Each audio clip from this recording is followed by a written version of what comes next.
A lot of people think January 1st is the perfect time of year to start changing their life.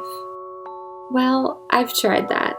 And what I'm learning is that February and March is actually the best time to start bettering your life. It's okay to set goals on New Year's, but the following months will be the months that your habits start to actually develop and your goals will find their place in your life. Welcome to my February wrap up and March reset. Happy March. I'm so happy you're here. If you're new, my name is Molly Kate.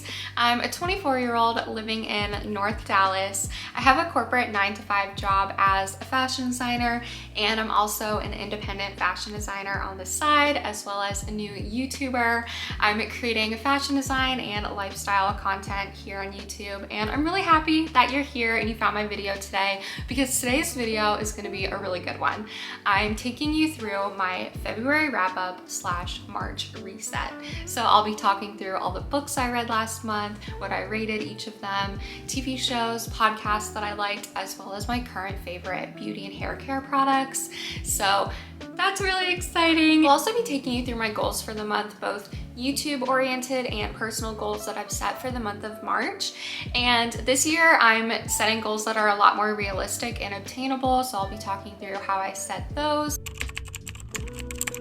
Kicking off the video with books. I read 4 books in the month of February, and if you watched my February TBR video, then you'll know that I wanted to read 8 books, but I've learned that 4 to 5 books is actually the sweet spot for me because it comes out to about a book a week, and since I'm such a busy person, I really only have time to read before bed, and it just comes out to about 4 to 5 books a month, which honestly I'm happy with, because I want to be able to feel like I'm really enjoying the books and like I'm not rushing through them too much. So the 4 books that I read are An Unwanted Guest, One by One, The Housemaid's Secret, and It Ends With Us. So the first 2 books that I read are One by One and An Unwanted Guest, and these are both wintry, snowy thriller books. I gave One by One 4 stars and An Unwanted Guest 3.5 stars. I did really enjoy reading both of them. I actually made a whole video breaking down these books that you can go watch, but definitely recommend both of these books. And then the 3rd book that I read, I also have a dedicated video about, and that is The Housemaid's Secret.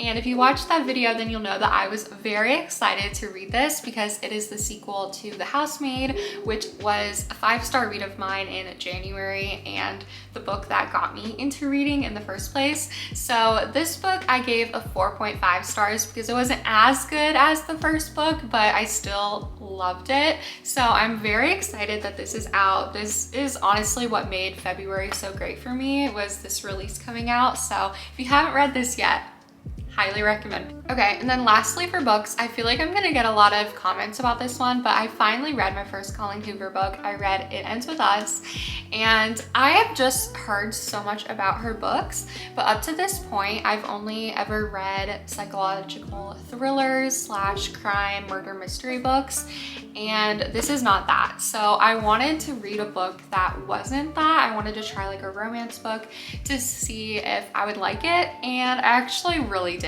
So I know from watching BookTube, book talk videos, that people either love Colleen Hoover or really dislike Colleen Hoover, and I really liked it. I'm kind of like, how do people not like this book? Like, please comment down below what you didn't like about it if you're one of the people that just cannot get with this book. I really want to know why.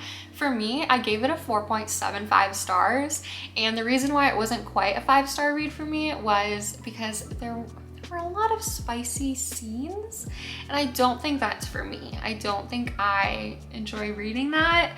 I think I could just do without the spiciness. So that's why it wasn't a 5-star read for me, but it was such a good story and I like kept wanting to pick it up, and I like needed to know how it was gonna end. So also in this section, I want to talk about TV shows that I watched in February because there's kind of a lot. So I wrote them all down, and I watched 8 different TV shows in February. And when I say TV shows, I mean like a whole season of it. So that's a lot of TV. And I thought that reading books would cut back on the amount of time that I watch TV, but I don't know. Maybe, apparently not. So, okay, the first two shows I'm going to talk about are not going to be a surprise to you because you know that I like to read thriller books. But the first one is Criminal Minds Evolution. The witching hour. When every child was in a deep, deep sleep. And the dark things had the world all to themselves. We got 16 dead bodies in a buried shipping container. And this is the reboot to Criminal Minds, which originally had, I want to say 15 seasons, and I watched all of them all the way through twice. I think Criminal Minds is my all-time favorite TV show because there's no other show that I have watched multiple times through other than that one. So I'm just obsessed with Criminal Minds. It's so good. And Criminal Minds Evolution is basically the reboot where they brought back most of the characters, not everybody, and they're just doing their thing again. And then the second crime show I've been watching is Blacklist. You know who I am? No, I don't. My name is Raymond Reddington. I'm a criminal and a fugitive. I'm wanted in every country on Earth and at the top of the FBI's most wanted list. I'm armed and I'm dangerous. I started this actually a couple months ago because I wanted a show similar to Criminal Minds. And so I've been watching Blacklist, and unfortunately season 10 isn't out yet. So I'm on season 9. That's what I was watching in February, but I haven't watched the last couple episodes because I'm like dragging it out because it's so good. But I am like gonna be so sad when it's over and season 10 isn't out yet. But if you like Criminal Minds, then you'll definitely like Blacklist. Okay, the third show that I watched is Outer Banks season 3. You kind of have to wonder.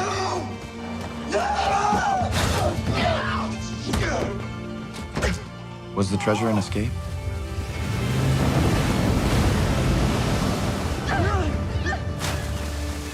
Or was it a trap? And I actually really liked it. I think I liked this season more than I did the first two seasons. I still think that the show just overall is super unrealistic, and I just kind of have to like put that part aside in my brain. Other than that, it's a really good show, and there were some moments that actually made me cry. That's kind of embarrassing, but yeah, I cried a little bit. So really good. If you haven't watched season 3 yet, gotta do it. Fourth show that I watched was The Circle season 5. The ultimate game of strategy, honey. And this season, oh hello, Brad. Everyone is playing single. I have a tender heart, so if I'm liking a girl and she turns out to be a catfish, that would be terrible. So The Circle is one of my favorite reality TV shows. I think that it's one that I would actually do really well on, and I would just freaking love to be on. But I loved this last season. I think it was a little slow at first because they were trying to do this whole like take on everyone being single, but I don't really think it worked because, well, I don't want to spoil anything, but that was a weird take that they decided to do. But if you just put the whole like dating thing aside and just watch The Circle for The Circle, it's really good. So I really liked it. I liked how it ended, and that's all I'm gonna say about that. But love The Circle, like literally love The Circle. Speaking of reality TV, another show that I'm obsessed with is The Amazing Race. This is another show I really want to go on one day, and I am so obsessed with it that I'm now going back and rewatching all the seasons.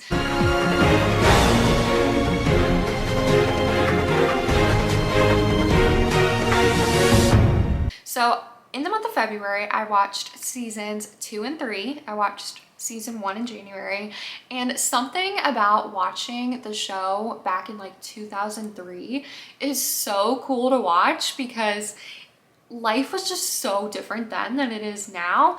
But yet at the same time, the show is still the show. Like the show still has like the same branding and everything as it does now. And so it's really surreal to watch. So if you like the show, I really recommend going on like Paramount Plus and going back and rewatching the previous seasons.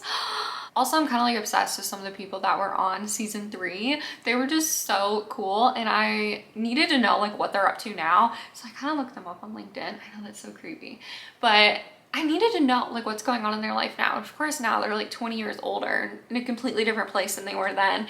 And it's just so cool to watch your favorite TV show, but like 20 years ago. Okay, the last 3 shows that I watched were all cooking shows.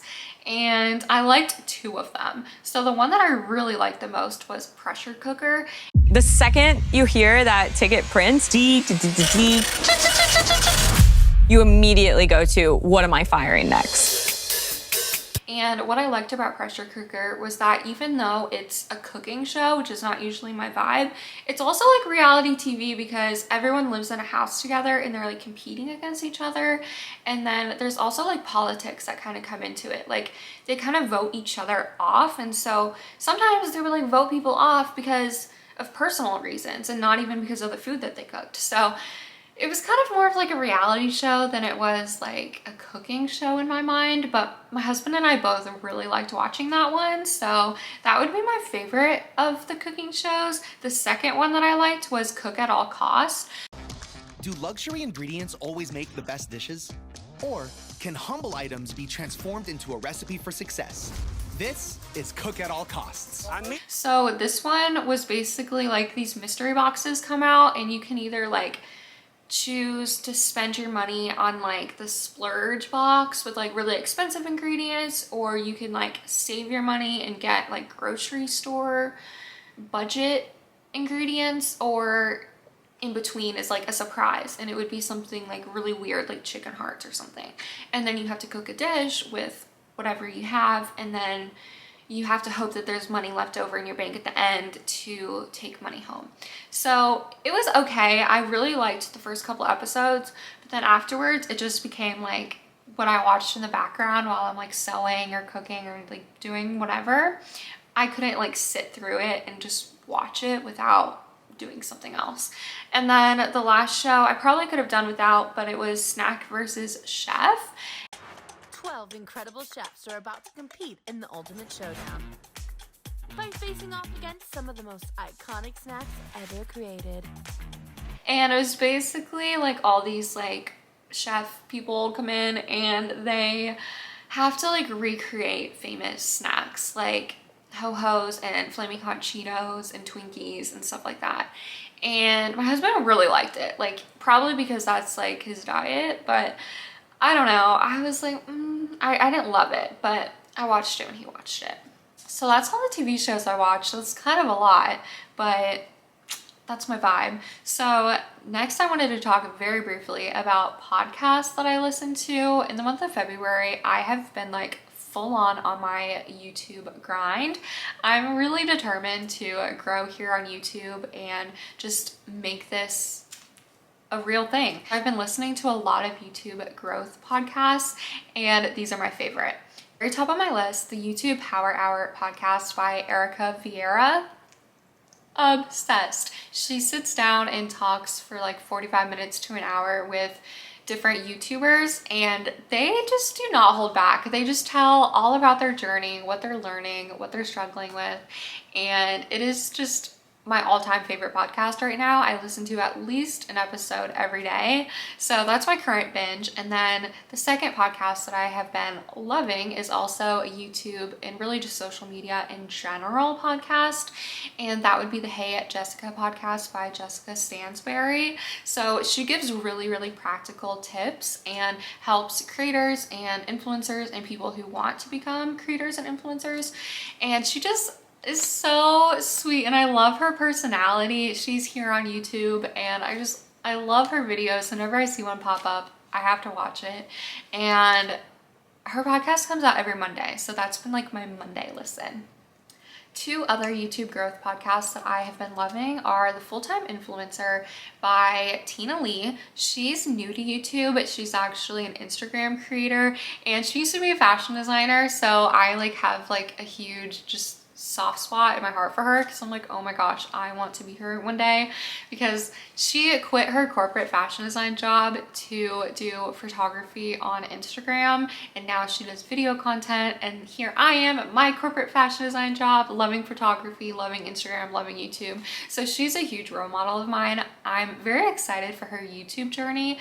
So I've been listening to her podcast, and then role models of her are Colin and Samir, and they have their own podcast, The Colin and Samir Show. So that's the 4th podcast that I've been listening to this month, and they did like a whole documentary on filming Mr. Beast burger opening thing, and that was like a really cool video that really exploded them.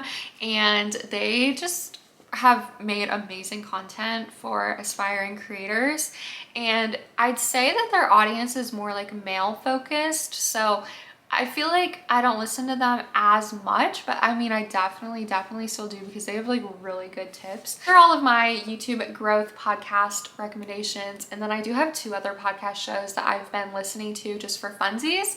And the first one is What We Said. These girls are hilarious, and I'm literally laughing out loud when I'm listening to their podcast. I listen to it when I'm like driving to work, and they just crack me up. They actually had a live show here in Dallas a month or 2 ago, and so I went to that, and it was really good, and I love them. And then the other one is The Toast, and that one's like a huge super popular one, but it's these 2 sisters who basically just give you updates on everything you need to know every day, pop culture related, and they are so freaking funny. They also make me laugh out loud. So those are all the podcasts that I listened to in February. So now let's just get into my current favorites. These are all of my product recommendations for everything that I used in February that I literally don't think I can live without now. Okay, product time. The first 2 products on my list are lip care products. So the first one is the Laneige lip mask. This is a very popular Korean beauty product. You've probably heard of it before. I keep this on my bedside table because I like to use it first thing in the morning when I wake up, and it makes your lips super soft. I have the berry flavor and it tastes so good. It is a little bit of a splurge item. So item number 2 is another lip mask, which I feel like is a more cost affordable option, and that is the Chapstick Total Hydration Night Serum. I discovered this on Amazon because it was only $7, so I wanted to give it a try, and it is so good. So I like to use this one before bed, and I'll also carry this like in my purse. I'll use this one on the go, and honestly, it is so hydrating that either one of these lip masks is a great option. So I'm really happy to have discovered both of them. I use them both equally, and they're both really good. Third item on my list also came from Amazon, and it is my clip-on reading light. This has been a game changer because I like to stay up a little bit and read, and this is how I fall asleep at night, but my husband Gabriel has to go to bed before me, and before I had this reading light, I would always have to have a nightlight on, and it would always keep him up. And so I found not just any reading light, but I'm telling you, the perfect reading light. I was kind of obsessive about reading all the reviews on Amazon and trying to find literally the perfect one, because I didn't want to get a reading light and have it still be super bright and still keep him up at night. So I made sure to get one that had amber glow on it. So the light here is more of an orangey yellow, and it's not like a super bright white light. And so it literally doesn't keep Gabe up at all. And I've asked him 1,000 times, and he's like, no, like I don't even notice it. It doesn't bother me. So it's a win-win, and I love this, and it's changed my life. So I will link it down below. I forgot to say I'll link everything down below, but it's such a game changer. I'm so happy I found this one. Next on my list is my all-time favorite shampoo and conditioner. I actually started using this back in college, but then I stopped using it because it is pricey. And since I've been coloring my hair red, I have definitely been in need of a more hydrating shampoo and conditioner. So I thought it was time to go back to my old college favorite, and I'm so glad I did. My hair is so much softer, so much healthier again. It's like instantly back to how I remember it being, and that's because I'm using the Divines Menu shampoo and conditioner. Divines is an Italian hair care brand that my hairstylist recommended to me, and you can order their products online on Amazon. I haven't found it in stores anywhere here in the US, but I use the Menu one because that has the color seal, color protectant ingredients in it. But this stuff is so good. The conditioner especially is really thick, and it just locks moisture in your hair. And I'm telling you, I've been using it again for a couple weeks now, and my hair is so soft. I'm like, why did I ever stop using this? It's a little on the pricey side, but it is so worth it, and I don't think I'm going to be able to go back now. Next item on my list is for any seamstresses, fashion designers, sewing lovers out there, and that is these Amazon sewing clips. I can't believe I didn't use these sooner. These have completely replaced pins for me. So these are so much faster. You just clip your pattern pieces onto your fabric instead of having to use pins. And it's such a simple change that has literally sped up so much time for me. 2 more products to go.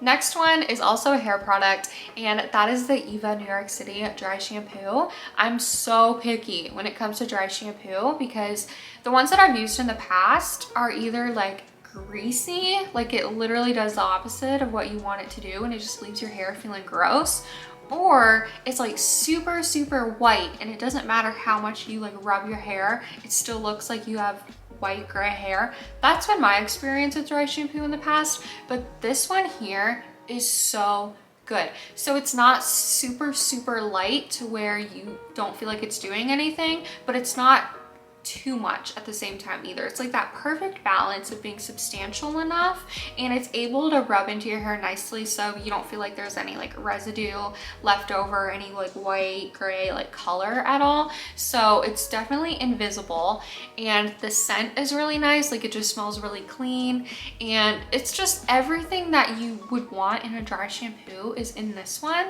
and it's affordable, and you can get it at CVS, you can get it at Ulta. I will never use another dry shampoo again. I don't know how I could. Okay, this last item, I can't believe I love as much as I do, but it is the e.l.f. Power Grip Primer. I've never been like a huge primer person because I never felt like it was doing anything, but I just saw this at Ulta. It's very affordable because it's e.l.f. and e.l.f. is a very affordable beauty brand, and it had a lot of reviews on the website. So I'm like, you know what? I'll just grab it. I'll try it.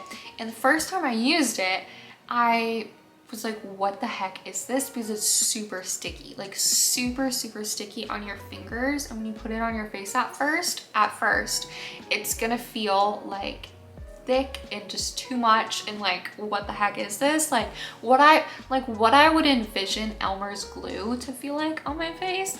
But then you get your beauty blender, wet it, put water on it, and dab your foundation on top. Y'all,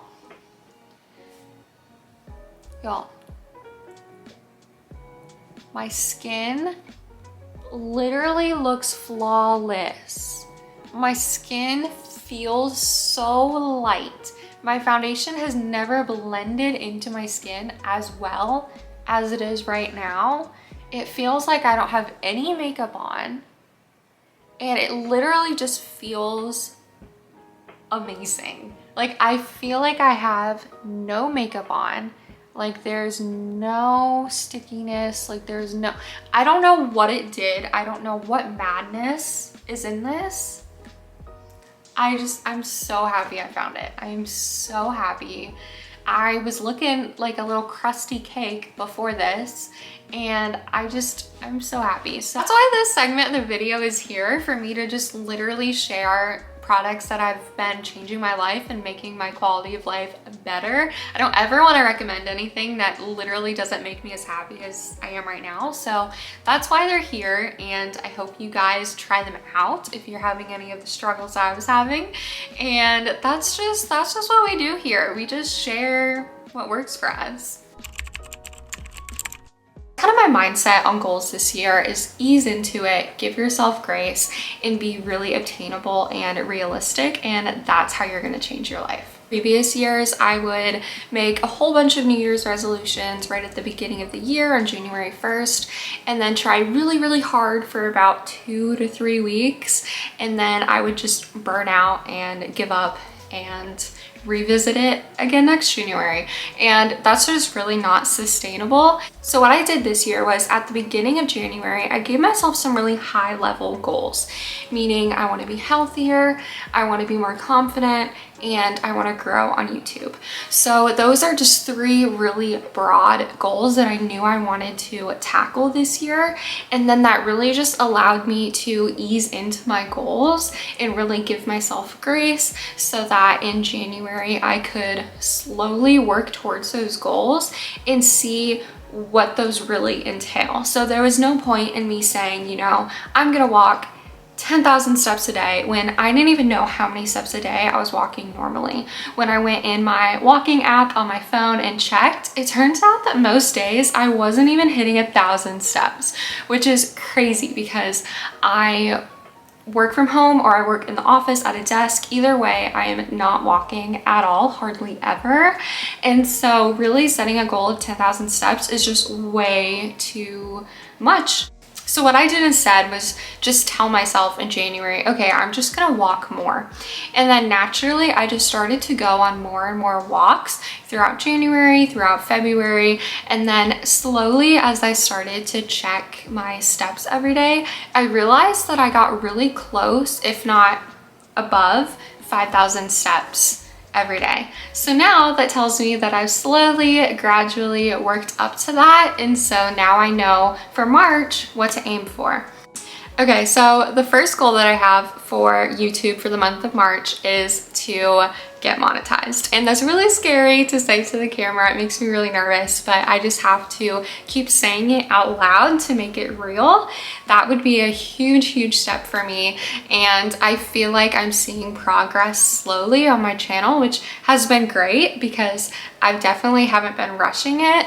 But I do feel like if I put in the work this month, I could hit that milestone. So in order to do that, my first goal to hit this step is to finish my Red Taylor's version dress series. If you don't know, I am making dresses inspired by different Taylor Swift songs, and this is a project that I started a year ago. I'm only doing 6 songs per album, but I'm still stuck on the Red Taylor's version album because these dresses are really time consuming. Every dress that I make, I do a full photo shoot in, I do a video, and it's just a lot. And so my goal is to finish that album. I have 3 more dresses to make. So hopefully in March, I will get the last 3 dresses of the Red Taylor's version album up. Those do really well over on my YouTube shorts. So I do feel like if I can get all those dresses up, then that will definitely get me to the 1,000 subs and 4,000 watch hours. Fingers crossed. I hope it's the project that brings me the most happiness and it's just the most exciting for me. So that's my goal, is to finish that project. And then secondly, I need to make costumes for my sister and I to go to the Eras tour. So the tour is at the end of March, so I need to get on it. I have everything and I just need to sit down and actually make them, but I do want to document it and put it here on YouTube. So between those first 2 things, I think I should be able to hit my goal of getting monetized this month. I don't know. We'll see. But then this next one I have here is just don't forget to post shorts over to Instagram and TikTok, because I've been so just enthralled with YouTube recently that I have been neglecting Instagram and TikTok. So put that there to remind myself, hey Molly, you better put your dresses over on your other platforms. Okay, and then lastly, I have written here, become monetized, hit 1,000 subs and 4,000 watch hours. So I do think that it's actually gonna be the watch hours that might be more difficult for me to hit, but I feel like if I just keep pushing hard and keep getting content up this month, I feel like I can do it. I just really feel it. I feel like March is the month. Then moving over to personal goals, the first one I have on my list is to schedule an orthodontist appointment. I'm really proud of myself because in February, I really took care of my dental health. I actually hadn't been to a dentist since high school, which is really bad because I'm in post-grad life now. And I think it's just one of those things where you like go off to college and you forget about the dentist. You don't have your parents there to, you know, schedule appointments for you to remind you to go. And then before you know it, you're out of college, you're working, you are married, whatever, and you're like, oh my gosh, wait, the dentist? And then you go back and then they're like, yeah, you have 8 cavities, you need a root canal, a crown, all this stuff. And if you're anything like me, you're like, oh my gosh, how did I let this go so long? So that was a huge thing that I accomplished in February as a part of my main goal for the year of just being healthier in general. So I'm really proud of myself for doing that. It took like 4 to 5 appointments. I can't quite remember, but they were all long. They were all, you know, it's the dentist. I'm not gonna act like it was great, but after insurance, it was over $1,000 still. So it was expensive, but it was definitely much needed and something that I'm just glad I just bit the bullet and did it. And now the next step, now that my teeth are nice and healthy, is to address my permanent retainer situation. I have a permanent retainer on the top row of my teeth that are causing some shifting and crookedness, and it's just a whole situation that's really bad. So I need to go to the orthodontist now that my teeth are healthy. And I might need Invisalign. I might need a new permanent retainer. I don't know, but we need to get things straightened out. If I could just get it on the calendar, just to just go and even see what it would entail. I don't even need to start that process anytime soon. Just like get a game plan together so I know how much money it's gonna be, so I know how much time it's gonna be, and just get that process started. I'd be really proud of myself. So just get the orthodontist on the calendar, Molly Kate. Just do it. Second thing, I want to address my skin situation. So I know right now you might not be able to tell because I have makeup on, but my skin is not the best. And I have never known how to take care of my skin. Like, I've never known what kind of skin type I have, what products I need to be using. And I just feel like it's getting worse and worse. And I thought that when you were getting older, your skin is supposed to like get better. You're not supposed to have acne anymore. But that's not the case with me. So I think I need to go, maybe not quite to a dermatologist, but maybe just go get a facial and talk to the lady about what she thinks of my skin type, ask her for product recommendations. And ultimately I just need to create a skincare routine because I don't really have a routine right now, and maybe that's what's causing acne.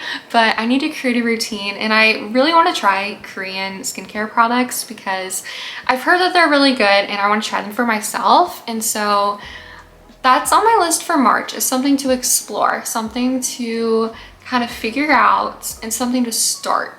I probably am not going to see results in the month of March, even if I start this journey now, but just start the process.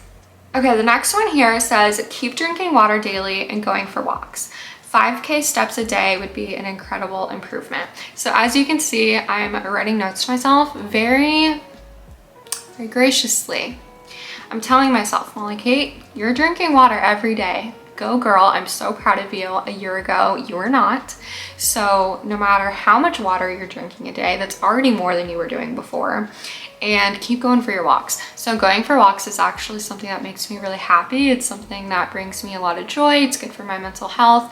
And the only problem is that if I work late, I don't always have time to go for walks. I don't like to go for walks when it's like dark outside. So I just need to figure out how to always squeeze those in, whether that be a lunch break or really early in the morning. I don't know exactly, but I just know that I feel better on days that I go for walks, and I also hit 5K steps when I go for walks. If I don't go for a walk, I won't quite hit 5K. I'm doing like 2 to 3K a day now, but my walks always get me over 5K. Sometimes I can go all the way up to 10 if I have the time. So progress. Let's just see what works with my lifestyle. Let's see what works with my time. Improvement. The next one. Schedule a psychiatrist appointment. It won't be as bad as you think. So how do I explain this one? Am I really getting into this? I've always had mental health struggles, and that's something that I've known for years and years and years and years. So I am currently medicated for anxiety and depression. However, I've never gone to regular therapy. I've gone to like a couple appointments here and there, but I've never consistently gone. And I haven't had like a recent psychiatrist diagnosis since I was like 13. So I would like to go again because I think there's more. I think there's more going on. And I just want to ask, I see what they think, and maybe therapy will be what they recommend, and maybe that'll be a good thing. I don't know. This is a really scary journey. I put it on the list for this month, but it's one that I've like pushed off because it can be really scary. So just telling myself, just schedule it.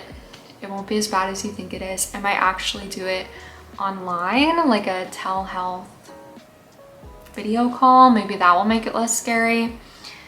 I don't know, I'm being really vulnerable with you, but that's just how life is right now. And then lastly, read Atomic Habits. So I don't need to put on my list for March to read any books in general because I just love reading and I will naturally do that. But Atomic Habits, every time I start to read, I don't finish it. And I think that's because it's challenging me, and I know it is, and I don't like how that feels, but that's the point of it. So I just need to get through the book. I just need to actually be willing to change and be willing to have better habits.